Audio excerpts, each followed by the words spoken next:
Hey everyone, I wanted to go over some new and exciting news that we have for the Final Fantasy Pixel Remaster series that is officially now confirmed set to release onto the Nintendo Switch and PlayStation 4 consoles of spring of 2023. But if you actually take a closer look at the website, they mentioned that there's a tentative May 31st release of next year. So we're just going to have to wait and see if they decide to change that release date, move it up, move it back, but that is when it's set to release. Now, we're going to be talking at the back end of the video regarding the entire controversy of the physical release for the Nintendo Switch and PlayStation versions of this game. There has been an entire drama building up regarding that. But what this video is mostly going to be showcasing, and you should be seeing that right on the screen right now, that is the fact that the font has been actually corrected for this upcoming release of this entire collection.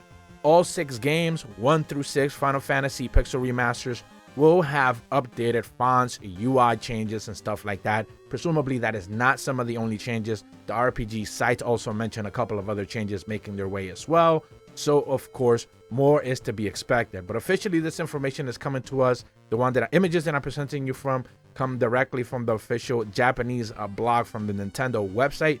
Link in the description below if you want to check it out for yourselves. Essentially, they are showcasing images for every single one of the games, and they are showcasing that the font has been fully updated. Every single game has been fully reworked with brand new and better font, maybe a little bit more reminiscent to the original launches. Of course, it's never really going to match it in a one-to-one scenario, but it's miles better. You're going to be seeing some comparisons on the screen as well, as pretty much the old font that we had available on the PC. Remember that this came out on the PC and I believe also on mobile devices.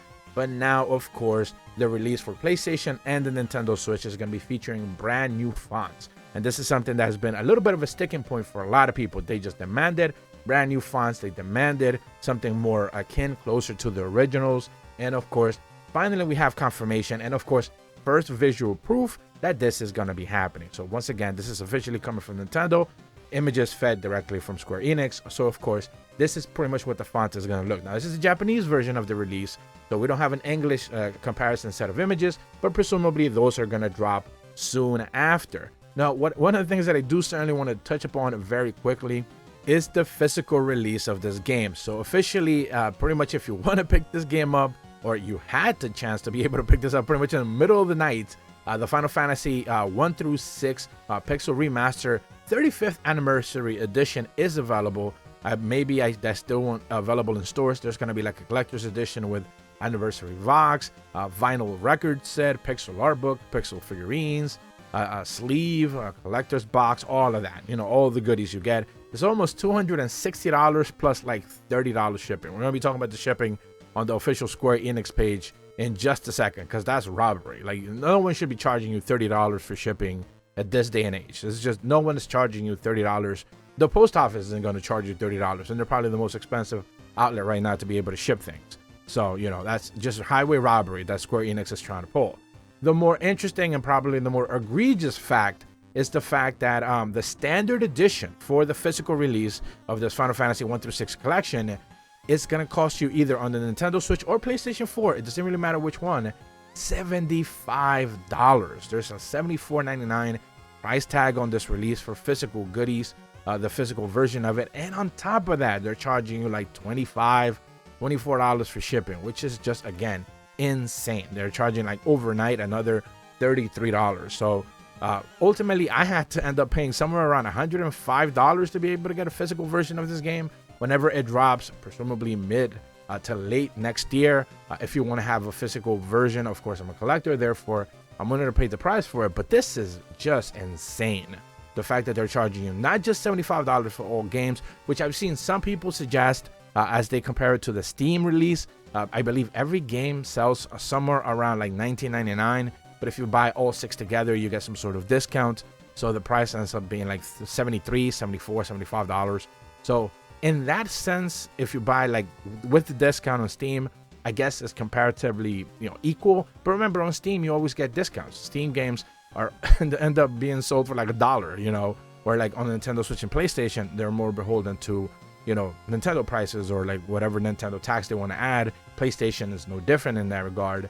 So you are ultimately paying more. And of course, there is a physical release aspect where the PlayStation releases discs are printed way more cheaply. We do know that the Nintendo Switch has the whole situation with the cartridge where they charge you a little bit extra for that. Games that are usually $20 digitally end up selling for $30 physically just because they have to charge you for the cartridge. So, there is that realistic scenario that we're still dealing with on the Nintendo Switch all these years later, where the cartridges are still inflated prices for no real good reason, and Nintendo is not budging on this. Remember, they are the ones dictating the prices on the cartridges. But it still doesn't necessarily explain that this is literally going to be the very first game that there's no reason why it shouldn't be $60. Instead, it's going to be $75. Now, a lot of people have complained that, of course, Sony kind of normalized $70 games.